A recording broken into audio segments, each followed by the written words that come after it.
you're not the only person who knows everyone you know. Like, other people know them too. Let's do a list of 10 people you would absolutely hate to see at the next company convention being recognized who aren't in your team. Welcome to Shift, an exclusive podcast by DSN. I'm your host, Blake Mallon, and this is where high-performing entrepreneurs and experts share their most powerful shifts in mindset, skill set, and strategy to help you accelerate your business and amplify your impact. I challenge you to be present, open your mind, and let the shift begin.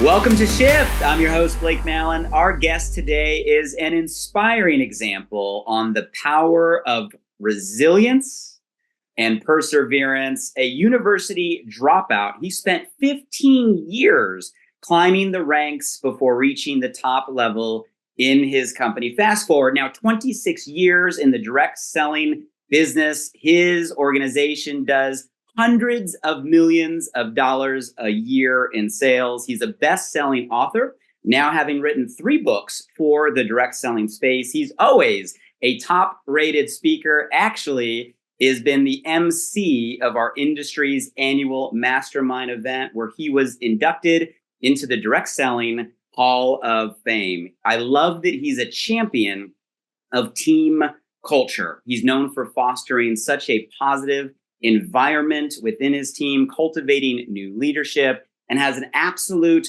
passion for empowering others and helping raise others up, regardless of their background or skill level, to accomplish extraordinary results, all while maintaining a commitment to work-life balance and an awesome humility. You are going to love his energy, and I think you're going to love his accent. Joining us from London, UK, please help me welcome to the show, Wes Linden. Wes, how you doing, brother?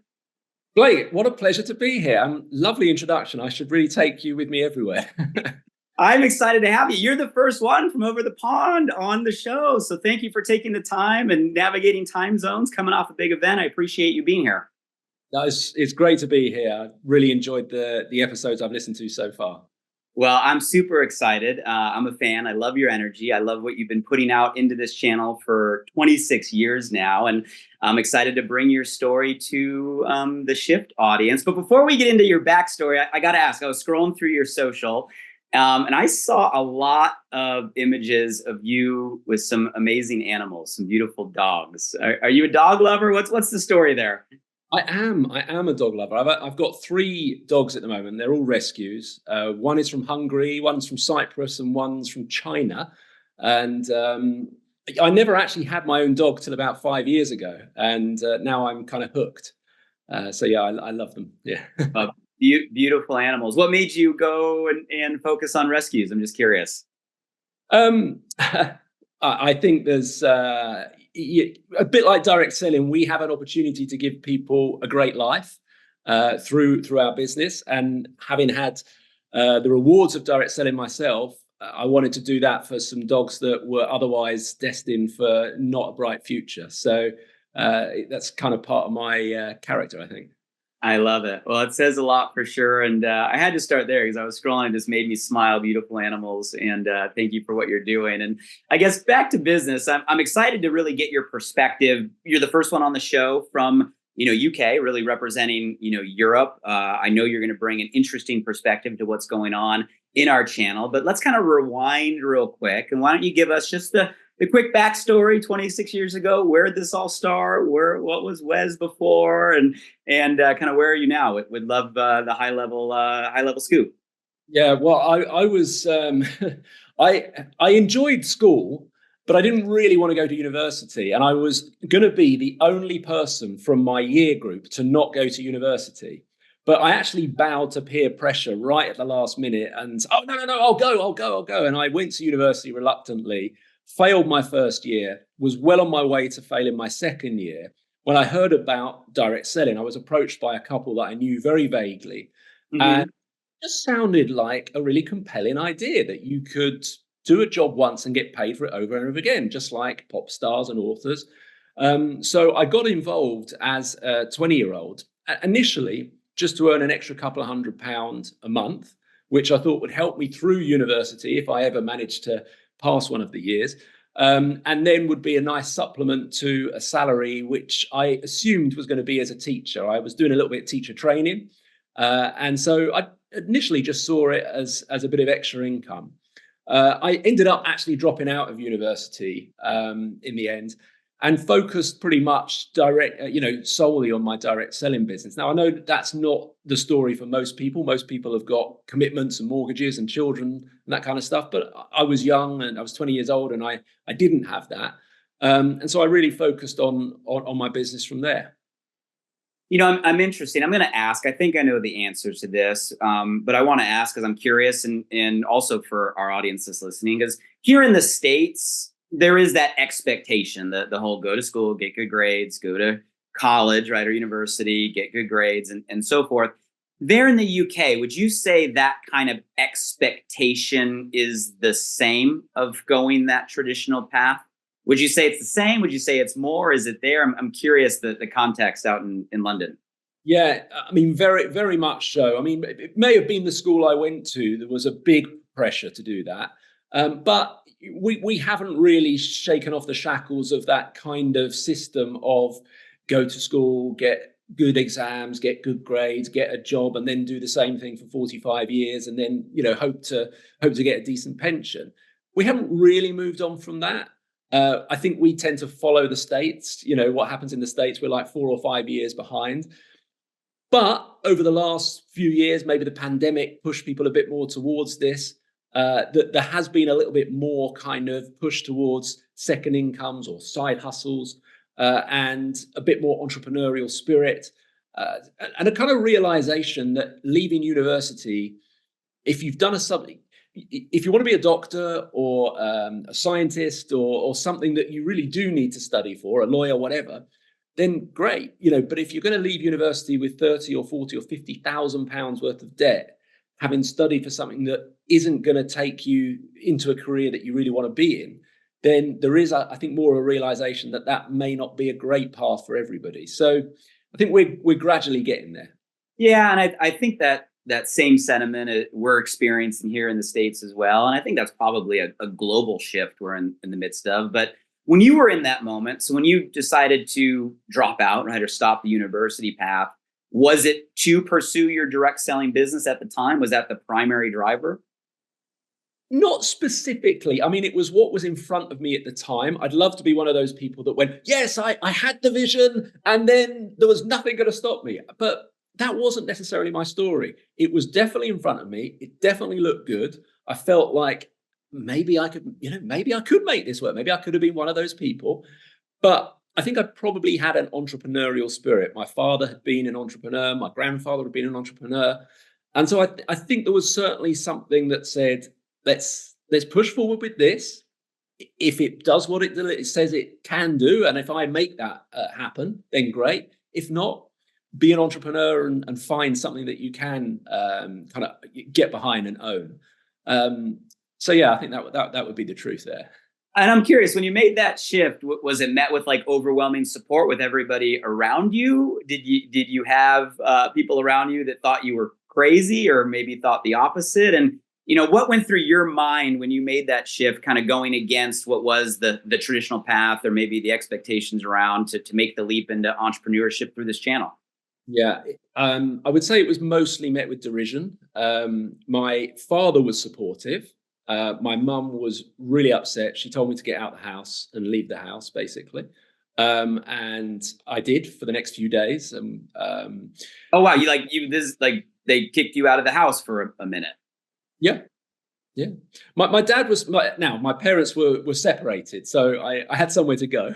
So I went to my dad's, but my mum, no, she was having none of it. My mum, she's very supportive now, but at the time she was definitely of that opinion that you have to get, how can you drop out of university? That's so embarrassing. What am I going to tell my friends? Like you've got to be a doctor, or you've got to be a headmaster, or you've got to have, you've got to have that kind of professional path. So she kicked me out. My friends thought I was crazy.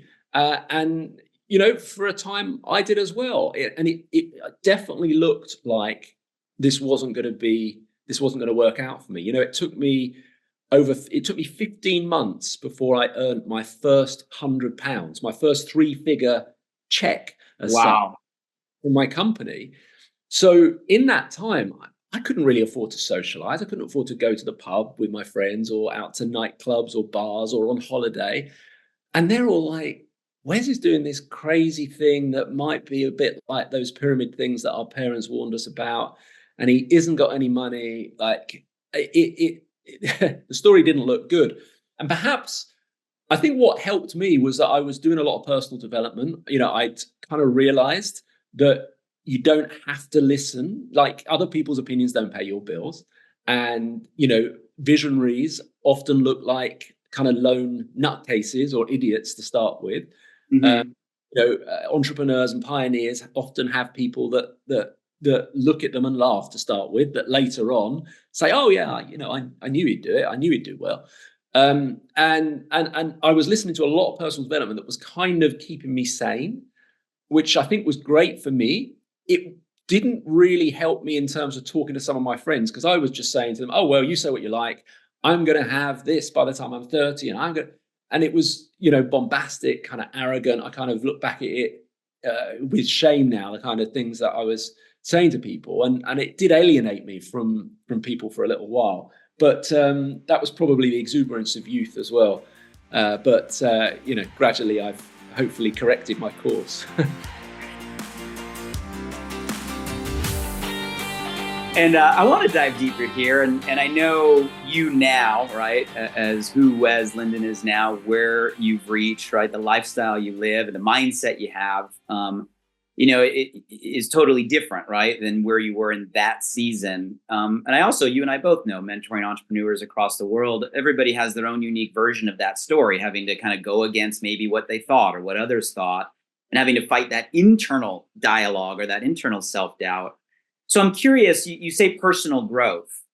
Was there any specific mentor, or was there a specific kind of mindset shift or something you grabbed onto that kind of helped you stay the course when all of a sudden you veered right? 15 months before you made your first 100 pounds, people thought you're nuts. Your mom's kicking you out of the house. It's not working the way that you expected. You're going against the grain. Like, what kept you going that direction versus the self-doubt getting the best of you, or maybe going back to that traditional path? Yeah, in those days, and this is a long time ago, anyone under 35 is going to be scratching their head as to what I'm talking about. But in those days, we had audio cassette tapes. I'll have to explain what they are to you as well, because I know that you're... But we had audio cassette tapes. And so I was listening to all these audio cassette tapes, Randy Gage, Zig Ziglar, Jim Rohn, and things like that. And I was hearing these messages about do today what others won't, so you can do tomorrow what others can't. And that, I think, was one of the things that really kept me going. I knew I was doing what other people wouldn't, but believed that by doing that, it would mean in later, down the line, I can do what others can't. And that proved to be true. I remember Randy Gage talking about that this opportunity, these opportunities are a chance for us to become unimportant to the creation of our income. And of course, that I just was hooked on that idea that you can build a team, you can build an organization, you can help other people become hopefully better than you. And in doing so, you then don't dictate your income. You're completely non-essential to it. And that really, really, things like that just hooked me in. And I think it would have taken something cataclysmic for me to steer off once I kind of got that message in. I love that, because I think most entrepreneurs, if they look back on their journey, right, it was some outside influence, some mentor. Maybe it's not an audio cassette tape today, right? Maybe today it's a podcast. Maybe today it's a conversation like this, but you grab onto one new belief, and that one right belief can get you through, right, all the way to another side. So 15 months to make your first 100 pounds. And for those of you guys in the US, 100 pounds is not a lot of money, right? So, and then did I read your story correctly or understand your story correctly? Was it around 15 years for you to kind of reach the top pinnacle within your company? Is that accurate? Yes, that's 100%. It was at least 15. It might have been 17 years it took me to reach the top level in my company. Other people had done it. Not many people, but maybe 5 or 6 or 7 people had done it but they'd all done it in like, I don't know, 4 or 5 or 6 years. They'd had industry experience, perhaps in some cases. And so to me, that was like it looked like a glass ceiling for a long time.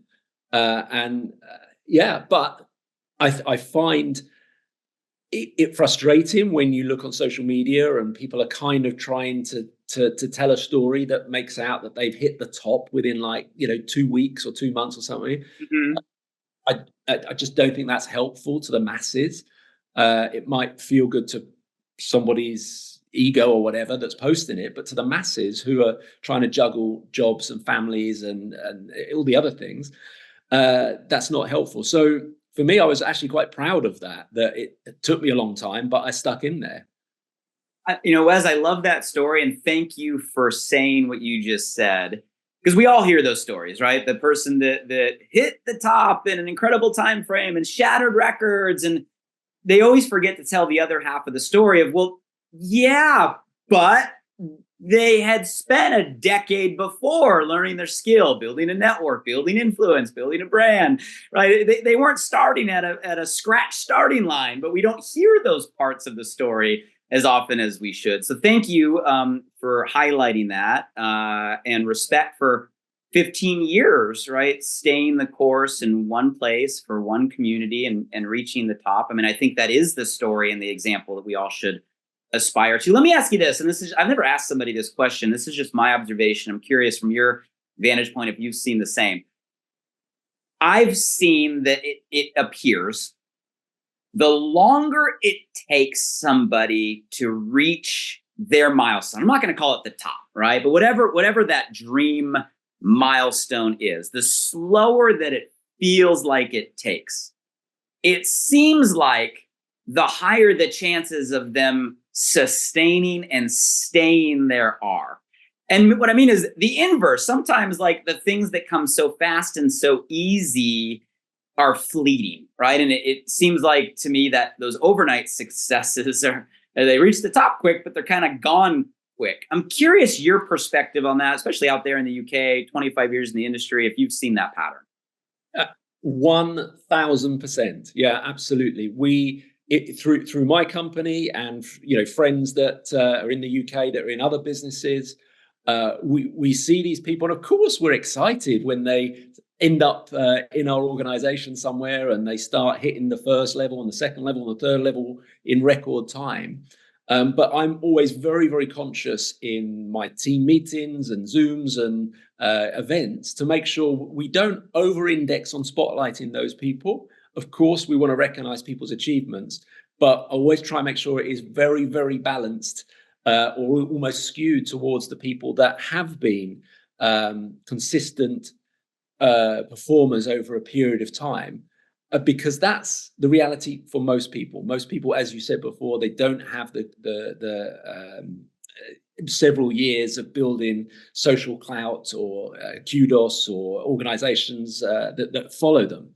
And so I think it's really important, and it's something that I've always really pushed towards, those kind of the stayers. Those are the people that ultimately I think will build our business. And I don't see much evidence in my company, if I think about it, and this is over 25 years of people flying to the very, very top who didn't have industry experience or didn't have social clout already or kudos, who actually stick with it.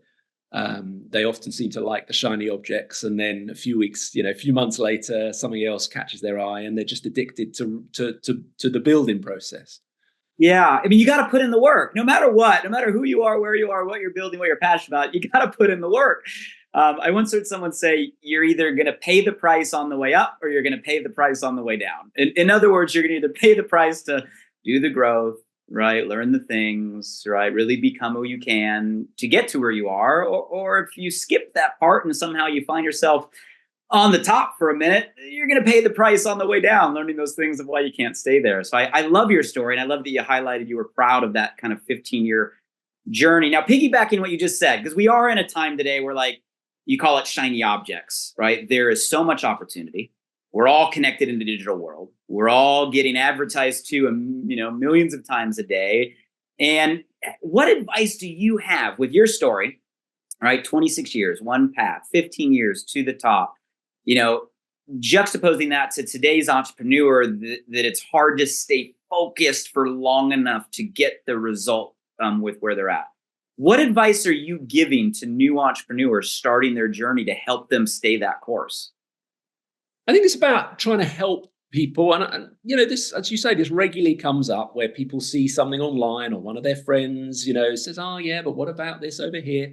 And it's about trying to help them realize that, you have to choose your hard, like our business, my business is hard to build, but so is that business. Like choose your hard, like it's not going to be any easier over there. You're taking, if you think it's easier and everyone's going to want to join you because the product looks a little bit shinier or a little bit sexier, don't forget you're taking the same set of skills that you couldn't build with over here, over there. So what's going to change? Is it really going to change? And it's trying to help people realize that if they can't do it in one company because they can't say the right words, or they can't prospect properly, or they're not consistent enough, or they don't put the time in. Why is it going to be different? You're taking the same character traits over there.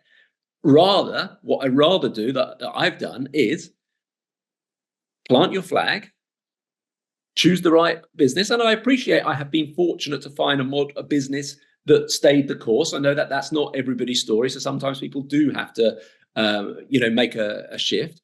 But plant your flag and, build it once, build it big, and build it to last a lifetime. We want to be 5, 10, 15 years. We want to be having the opportunity to do whatever it is we want, to be unimportant to the creation of our income. If we keep having to rebuild everywhere, then it's just a job. It's like a career that you're just changing jobs every few years.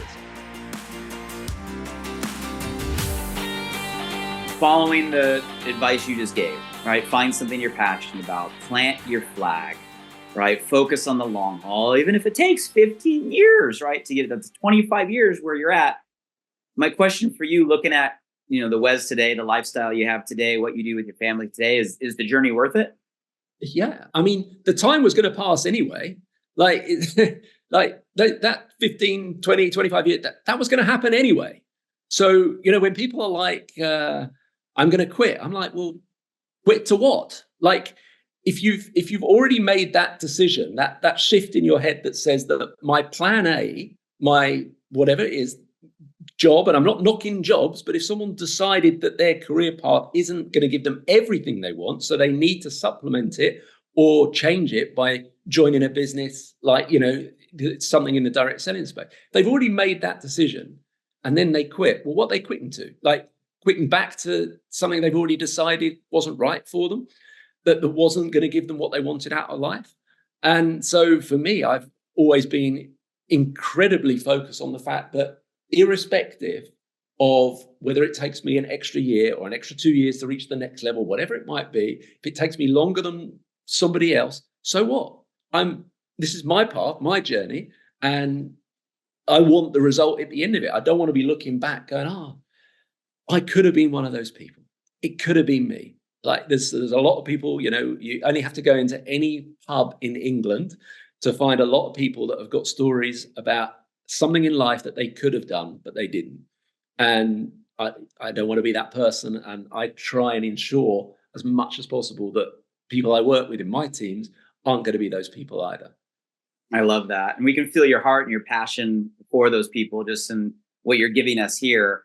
As outside of money, right? So any of us that can do math, we know you've built an amazing community, a team that's doing hundreds of millions a year in annual turnover. And through any rewards plan, that's going to be a decent amount of income, right? By anybody's standard.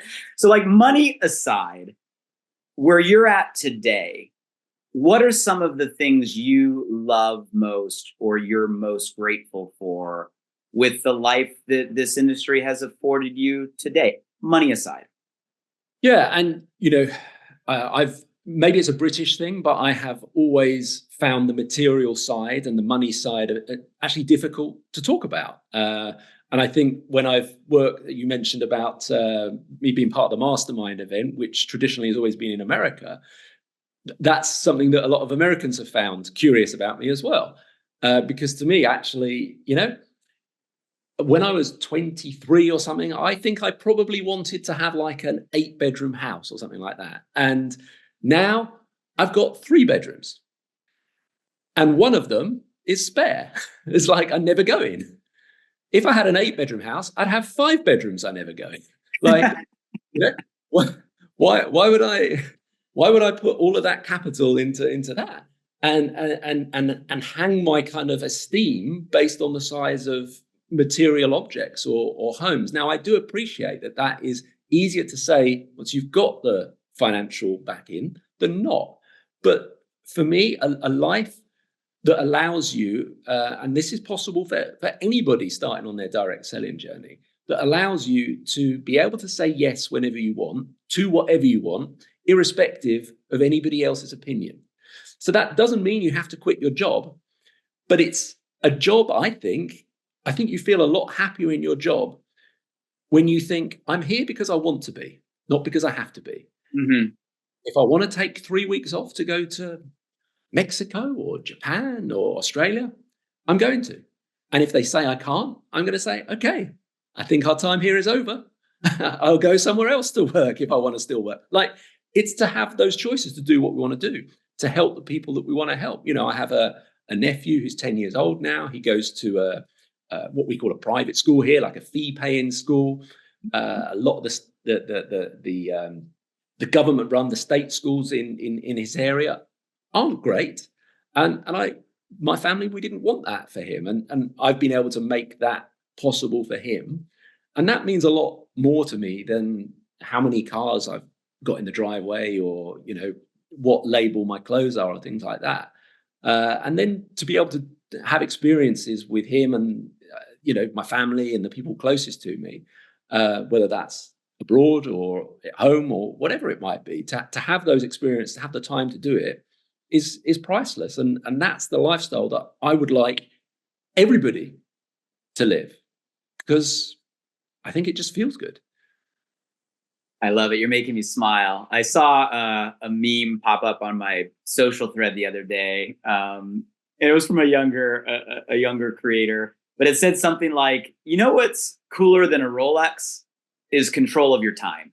Yeah. and that's easier to say once you've had the Rolex, but it's the truth, right? It's what you're saying right now, that it's really more than just the things that money buys. It's the freedom that it can afford and the freedom to live life on your terms, and do things for people you care about, like your family and your nephews. So I love that. Thank you for painting a picture for us of what we're all aspiring to be.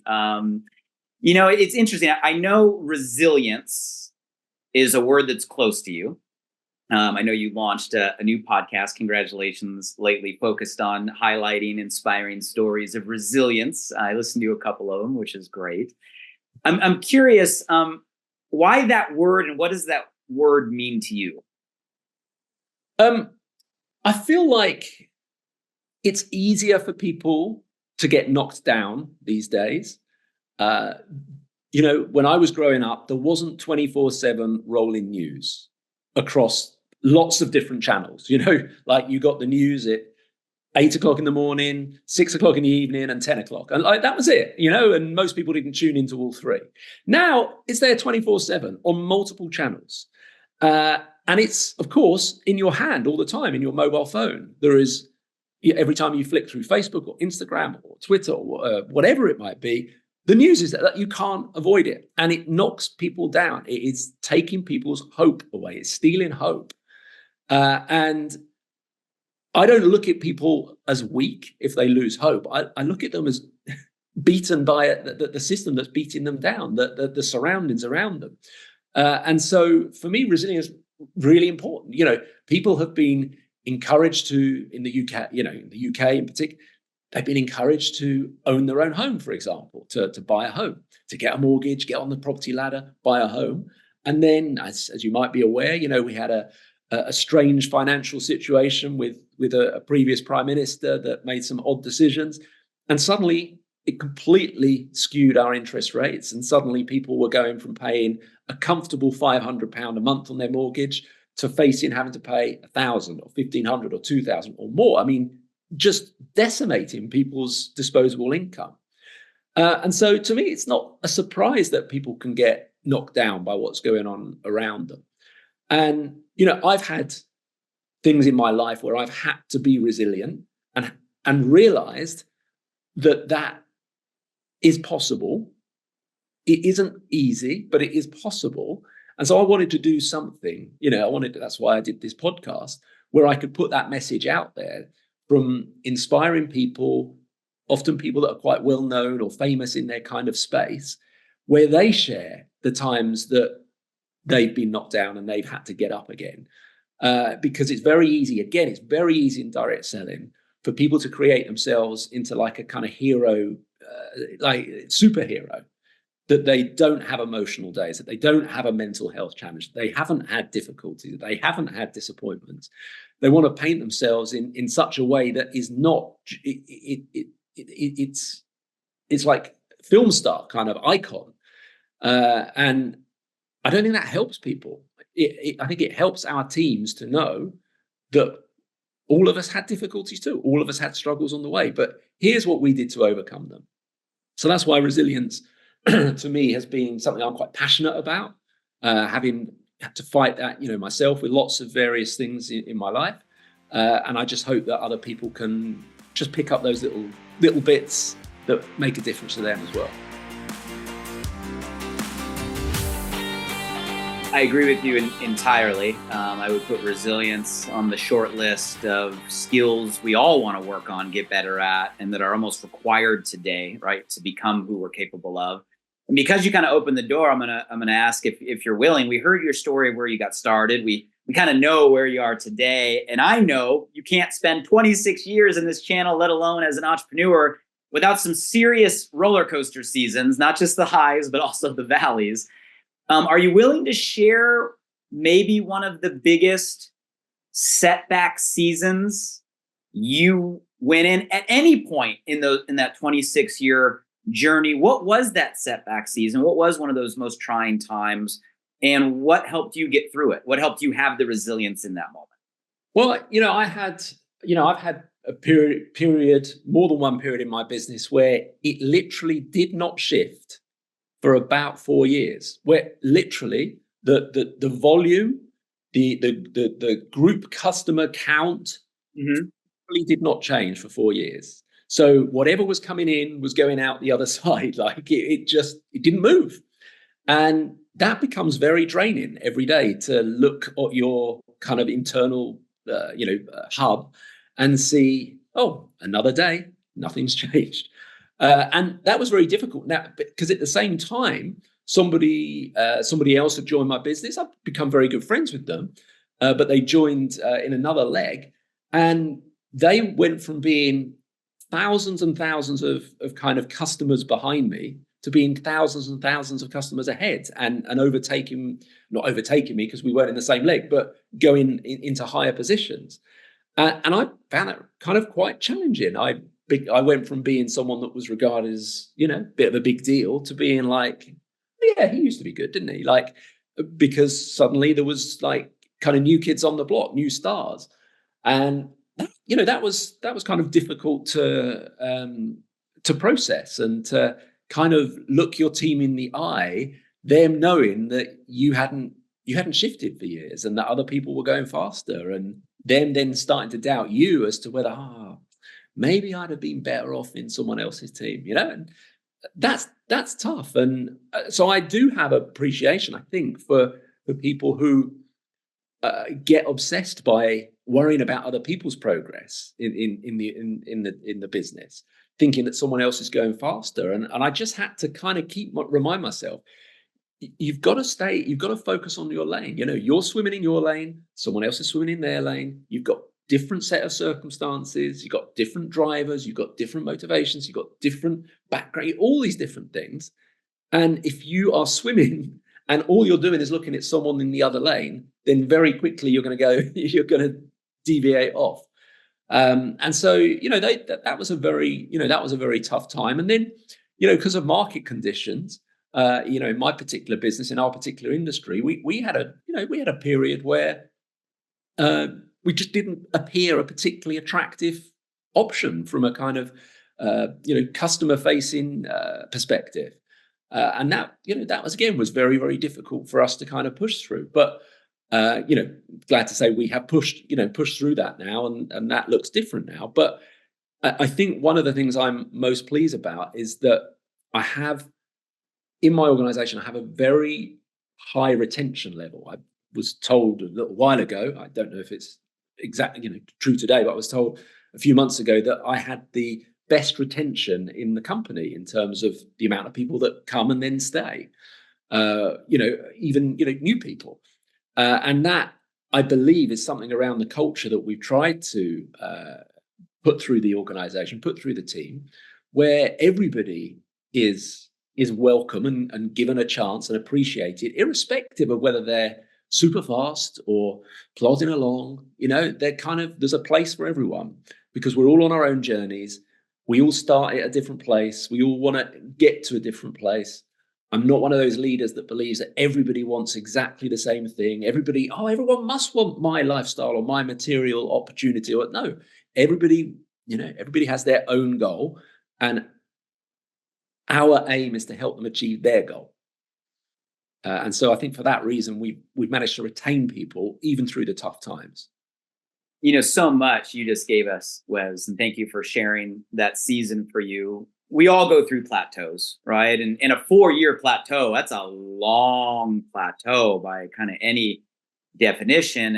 And when we're going through those plateaus, we feel what you described. Like, we feel like something must be wrong. We feel like something must be broken. We feel like we must not be doing something right. We feel like everything else around us must be better.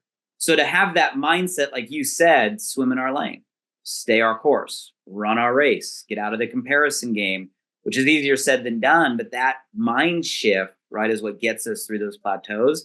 And then we're able to say, when we're going through that plateau, we're learning a lot, we're developing, that allows us to go to that next level on the other side. But we got to get to the other side. So thank you for sharing that. I love that resilience mindset, and diving deeper on culture, because what you said was super interesting. So, retention is kind of that word that nobody talks about in direct selling. So you have an amazing community. You mentioned the word culture. Are there any other things that you say, like if you were to kind of step back and come in and analyze what you've created within your community to have that culture? What would be like the short list of the most significant things, the must that you say are the building blocks of that culture that is retaining customers, community, leadership like it is? What would that list look like if you were to kind of create a model or a system, or say, this is the list to focus on? Yeah, I think quite early on, not straight away. I mean, early on, possibly because of youth, possibly because of competitiveness or whatever, I kind of wanted to be like, front and center. I wanted to be like the star, right? And I realized that was all very good for people to look at me. It was great for my ego, but it actually wasn't helping them. And I've very much shifted that towards being a star maker rather than being the star. How many stars can we create, and how much better than us can we make them? I want my team to be better than me. I genuinely do, so that they don't have to rely on me, A, so it makes you unimportant, and B, so that they can be empowered to do the same to other people. And so very, very early on, that's been a focus. Recognition has been a huge focus. I had some upline leaders that were really good at recognition, that would send you like a handwritten card for doing, a relatively basic achievement. And I remember them saying once, he or she who writes the most cards builds the biggest business. And that always stuck in my mind. So I've really spent years and years doing that. I mean, I was handwriting welcome cards to people basically just for joining, like, welcome to welcome to the team. It's great to have you on board. We're here to support you, that kind of thing. And I know that 15 or 20 years on, some people still have those handwritten cards. Mm-hmm. Do handwritten cards once they hit the first level, and then certain gifts as they move through that. And even today, I have a slightly different system because my organization is probably a bit too big and it grows a bit too much for me to personally handwrite or send everything now. But I have a system, working with my PA, to make sure that every single person who joins the team, and that, we're talking big numbers every month, they get a personal welcome. They get a personal card, postcard, whatever, through the post. They get something on WhatsApp, and they realize that this is a supportive organization. Mm-hmm. Most people, I believe's experience of starting a new job generally is that they don't get the CEO or the MD kind of saying, "Oh, it's great to have you with us." Like, it's kind of like, well, you better do well for your first 6 months, otherwise we're not going to keep you on. Like, I want them to have a very different experience with us. And that comes right through to when people achieve certain levels in the business, to make sure that, they come to London, we go out to town, we go to a nice restaurant, we celebrate that success together. We do things with the team. We do team incentives so that they feel part of that as well. And right through to, and this is only appropriate if you know the dynamic in the family, but, I will handwrite cards to people's family, like to their children, to say, to let you know how well your mum's done, how proud we are of, her achievements in her business, and want to thank you for supporting your mum on her journey. And send them like a box of, I don't know, brownies or cookies or whatever it is that's appropriate. And I believe, if I look at people send me pictures of the front of their fridge, and they'll have like 5 or 6 or 7 cards or postcards that have been sent to them over a period of time, that they just stick on the fridge and they never throw them away. I make sure that if we have a big event, I get lots of selfies with people. I then turn those selfies into postcards that I send people to say, "Hey, it was great to see you at the event. Congratulations on your achievement." That goes on the mantelpiece. That goes on the fridge. That goes on the study wall. They don't throw it away. So even if they've got 2 other jobs and they've got a church community to run and a golf club that they volunteer at or whatever else, they're still reminded of our business every day, and that they feel they're taken back to a time where they were made to feel kind of recognized and special. And I don't feel like that goes on enough in our high-tech world. I try and bring the high touch to our kind of high-tech world.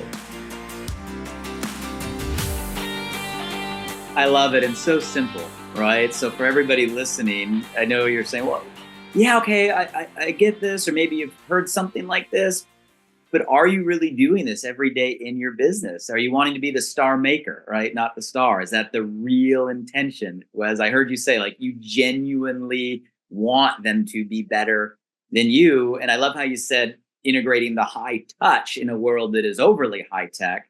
So you're telling me in today's world of WhatsApp, Telegram, Facebook Messenger, Zoom, video, AI, you're still sending physical cards. Is that what I'm hearing? Yeah, 100%. And it's so powerful. There is almost not a day that goes past where I'm not tagged in someone's social media post where they say, "I've worked for 24 years for the health service," or "I've worked in a school for 12 years," or "I've done this, that, and the other." And yet today is the first time someone has sent me something through the post congratulating me. And they've got their first 3 customers or something like that. It's like, it's a base level achievement. And so I know that it resonates with people, because frankly, people don't get much in the post anymore. So it probably stands out even more. And I think I can't remember who said it, but when everyone else is zigging, you should zag, or whatever. I can't remember the word. And that to me is an example of that. People don't get stuff in the post, so send them stuff in the post. They're much more likely to remember it then. I love it. You just gave me the visual of everybody's refrigerator, because I know that your cards are on all of those refrigerators every time they go get their milk in the morning. That is amazing. And for everybody, Wes is a leader. He's a field leader, just like all of you. He's not waiting for the company to recognize his community. He's creating those high touch moments. He's showing people that he genuinely cares. So as I love those examples. Let's continue down you mentioned kind of the digital age we're in. Right? You now have been on this journey for 26 years. So I want to make sure I capture your wisdom and your perspective. And obviously the show is called Shift. It's no secret we're in a season of shift in the world, in our channel, in our businesses, in our communities, maybe at a more rapid pace than we've ever experienced, right, as humans. So I'm curious your vantage point today. If you look at kind of, call it direct selling as a channel, right, as a community worldwide, what are some of the biggest shifts you're seeing, feeling, experiencing today, like in the here and now versus the past? And what are you doing as a leader to kind of navigate those or make sure you position your community to capitalize on? Yeah, I mean, I think when social media first became a thing that kind of most people were kind of hooked into, I was definitely one of those leaders, I don't know, 6 or 7 or 8 years ago, that was kind of saying, oh, don't try and sell on social media, everybody's going to get bored of you and da, da, da, da, da. And a shift that I certainly feel I had was realizing actually social media is a really great tool, if used well, to connect with more people, not to sell to people. And this is the thing I'm always trying to help my team understand. When they want to know the secret words to write on a Facebook status that's going to get them a load of customers, I'm trying to help them understand that you are missing the point. If you're just looking for magic words that are going to magically get 100 people to say, yeah, sign me up now, that's probably not what it is. But it's about helping people understand that social media is a brilliant tool for connecting and reconnecting and staying in touch to reconnect with people that you haven't met or haven't seen or spoken to for a while. I mean, I do it with, there's people in my team that have maybe been inactive for months or years, but I still make sure that when they show a picture on social media of their new cat or their, daughter's just won a flute competition or whatever it might be, I make sure I do a high touch. I congratulate them. I give them like a high five, like the high five that they're looking for. So I think it's a really good way of connecting with people and connecting with new people. There's plenty of people I've met who've joined my team now through social media, but that is not through having a magic kind of 7-step program or clever words or anything like that. It's just about showing up regularly, sharing things authentically, not trying to create something that looks untouchable for others, but seems real and makes sense, so that people think, you know what, maybe I do need a second stream of income. Maybe I do need to consider having multiple income streams. Maybe I do, and so that it just becomes like, well, it used to be, why would you want another stream? Why would you want a second income?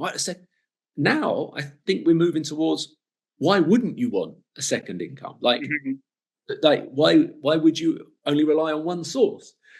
So that's kind of messaging I'm trying to promote through social media, through stories, and help my team understand. It's a long game. You can't just do one post. It's not like a hit and run. You can't do one post and then that's it. It's building that credibility, that trust, that story over a period of time. And also, we all know that lots of our family or friends or people that we used to work with, they're not stupid. They've heard of network marketing or direct selling in most cases before. And when you suddenly appear with your kind of sales spiel, they kind of know what that's what it is. They're not stupid, but if they still see you're doing it in 6 months and a year and 2 years and 3 years time, that's where you get the credibility of people thinking, oh, maybe there is something worth looking at here. When people just show up once and hope to get everyone over the line with, just one post, that I think they're missing the point.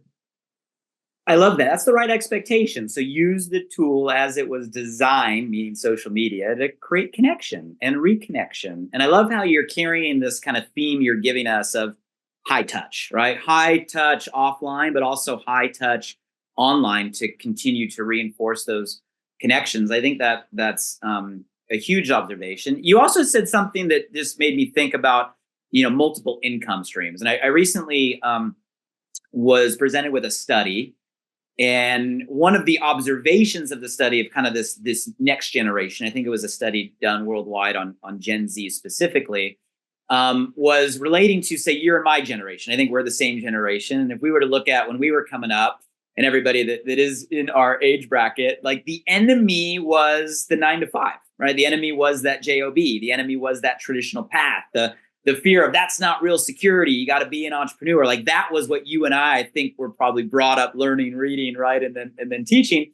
Where today, the enemy is not the 9 to 5. Today, it's like the enemy is the single income stream, right? It's the one source of income. It's the all your eggs in one basket. And you mentioned this multiple income stream shift, right, that you're seeing and you're feeling. I'm just reinforcing that I think the studies and the data are saying that. And I guess, would you say that's an advantage to where we're at right now and what we do in this kind of shift, that people are not only open, but actively seeking additional income streams? And how are you maximizing that advantage? Yeah, I mean, it is a perfect storm, really. I mean, we are at a point in our economy, obviously for most people around the world, where one income, even a decent income, isn't enough for most households. Two incomes, where you've got husband, wife, or two partners or whatever both working full time, it's not enough for most people anymore. And so there's a study in the UK that was done that we're leaning on a lot, about what they're terming MIIS, spelled MIIS, as in multi-income individuals. And that study showed in the UK in 2017, there were 5 million people that had a second income or a side gig. But today, there's now 20 million people. So it's up like fourfold in 7 years. But also, of the people that that were part of the study, there's going to be another 5 million in the next 2 years. So we're very much shifting in that direction.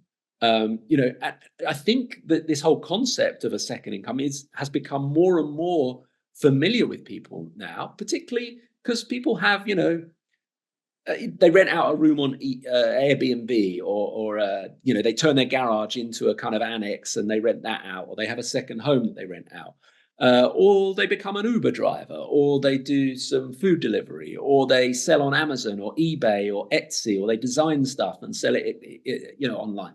Like, this is not unfamiliar to people now, to have a second income stream. We're really leaning into that in our businesses now. But it's kind of, I think I mentioned it earlier, why wouldn't you? Like, why are you relying on a single source of income? It's like, if you've got a family, you're supporting your family, and you're relying on the whim of one industry or one individual. That's a dangerous place to be in. For me, like our businesses, direct selling means you never start the month on zero. You never start the month on zero, because you've always got your direct selling income, and as that builds, your residual incomes to fall back on. Even if something goes cataclysmically wrong in your day job or business, you've always got something else alongside it. And that's definitely a shift we're seeing, that more and more people are taking that seriously. And more people of very credible backgrounds and professions. I feel like 20 years, 25 years ago, in my earlier days, it was quite rare to attract people from high income or high status professions. Now it's absolutely the norm, for us to have teachers and head teachers, police officers and superintendents and politicians and solicitors and accountants and doctors joining our organization. That is entirely plausible now, that they're sensible enough to see that a second income stream is absolutely what's right for them. Wes, you're firing me up. I've never heard MIIS. So MIIS, I'm gonna steal that. MIIS, multiple income individuals. That study in the UK, I mean, that's eye-opening, and I bet those numbers are probably similar in the US or across the world. And I love how you said perfect storm, because it's an amazing perfect storm. Pandemic kind of normalized or mainstream work from home or work from anywhere, because we had to. And now we're in this season where you're saying the MIIS is what people are craving, and we are that solution, right? As a channel, as a community for people. So I thank you for highlighting those shifts, and maybe that's why we're attracting the professionals that you say and see we're attracting today. It is amazing timing. What advice are you giving? So with all of that, looking at this perfect storm, looking at this convergence, right? You 26 years now, right, of experience and wisdom. What advice are you giving to the brand new person at their starting line, right? Just embarking on this journey, right, in indirect selling. What advice would you give that new person to capitalize on today? Well, trying to help them understand about not prejudging. I think that's really important. I've been a big thing for me for many years. Trying to help them understand, if I go back to the professionals, that, when you're building your list or the people you're going to connect with, if you're looking for people, if you're ignoring people that are more successful than you, you are cutting out a lot of really good people. Because the idea actually of this business is to build teams of people that ultimately are better than you, that have a better network, that have a bigger reach than you. And if you're only targeting people that you think are kind of inferior to you in some way, I don't mean in a person way, but as in, maybe they haven't got a great job, or they don't think they've got a great income, or they don't think they've got great reach. Well, why is that? That's not going to aid your business. You want to find people that have got big reach, that have got credibility in their field and their space. And so prejudging, I used to think if somebody had a really big or nice house, or a detached house, or a nice car, I used to think, oh, they're doing all right. I better not. I won't speak to them about it. I'll be embarrassing. Now I'm trying to help people understand. No, you look at that and you think, okay, they've got a big mortgage, they've got big car payments, they're suffering in this financial climate. We do need to talk to them. If I used to look at someone who had a really responsible, like high-profile job, I used to, oh no, I can't talk to them. Now I'm looking at them thinking they've got too much stress in their life. They're reliant on one big income that might come away from them at any moment. They might be cancelled at any moment in time. And, like trying to get people to realize that prejudging costs them money. It's ultimately going to cost them money.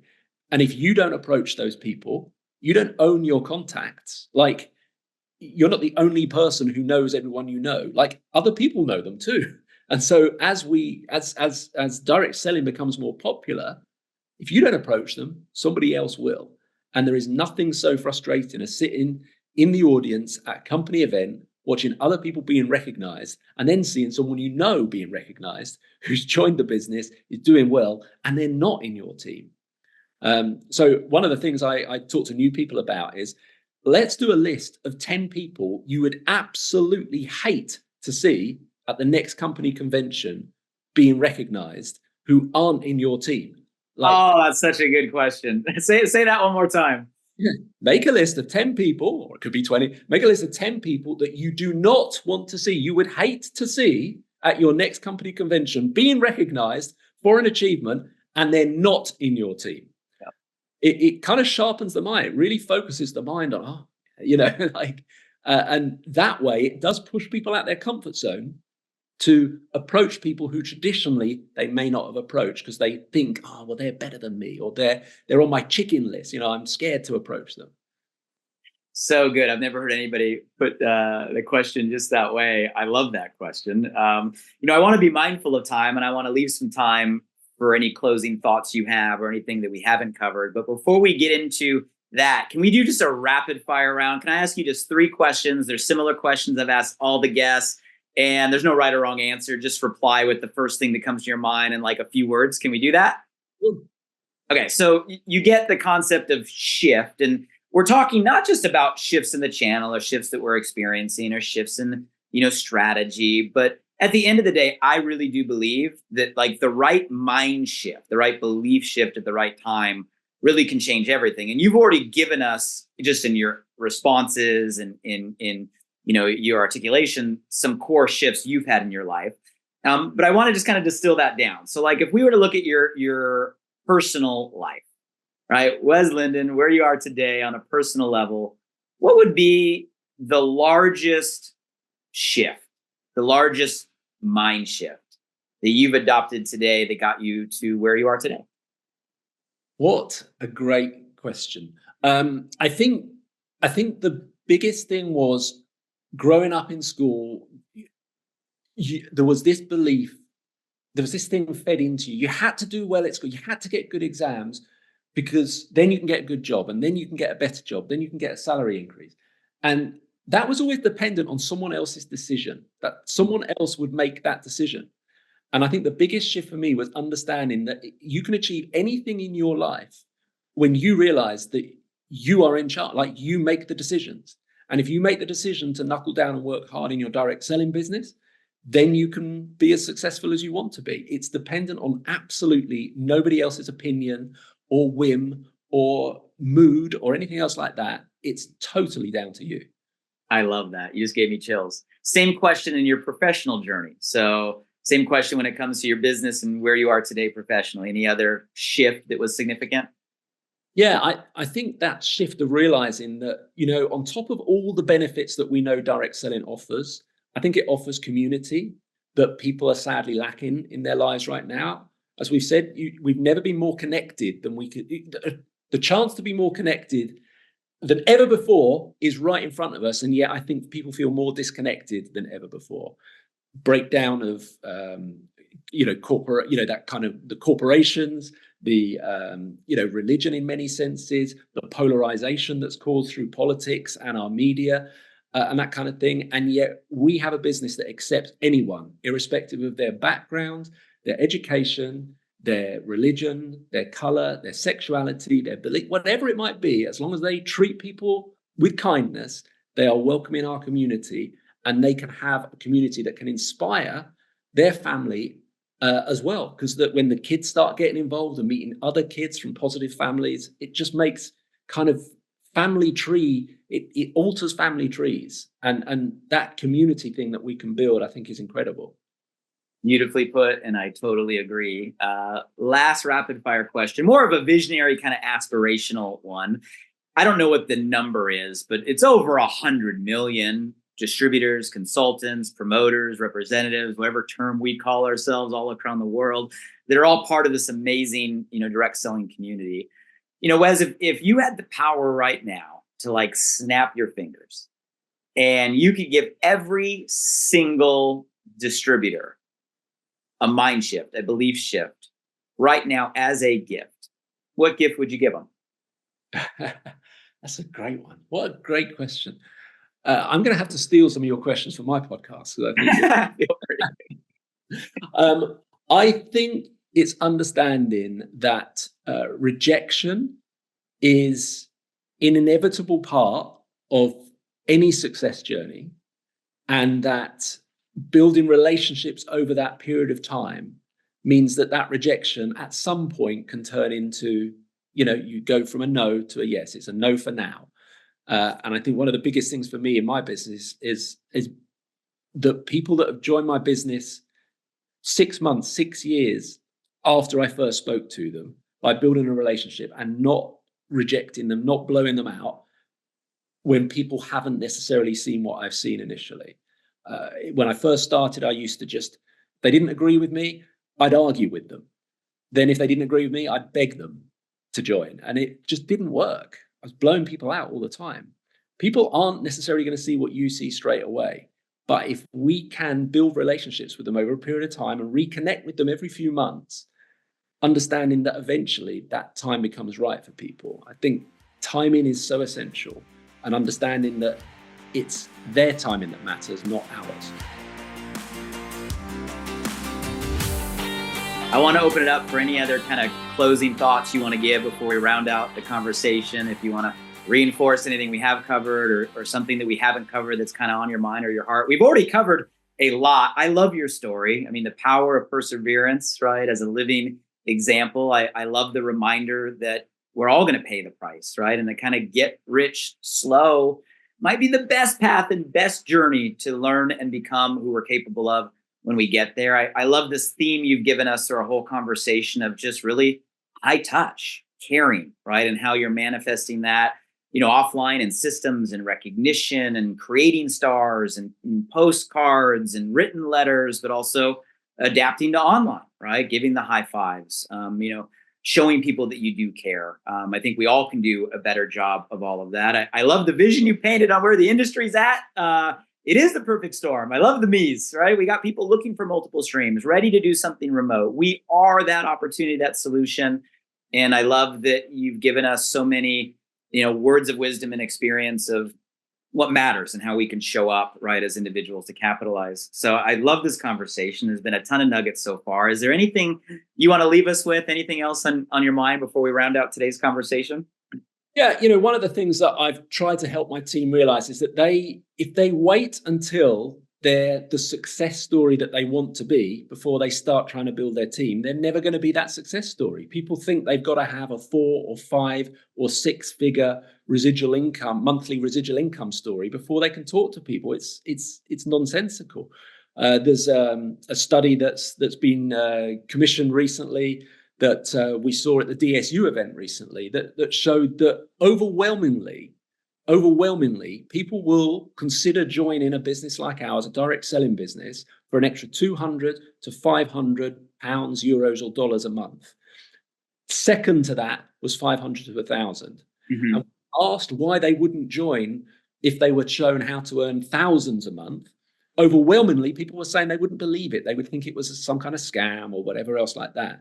So I'm really trying to help my team understand that from day one, they have a very, very powerful story because they can talk about being a multi-income individual, that they've got their day job that pays their bills, and they've got their side gig or their whatever they want to call it, their part-time business, their home-based business that builds that security for them and gives them lifestyle choices and additional holidays and helps them pay their mortgage and all those things. That's extremely powerful story right now.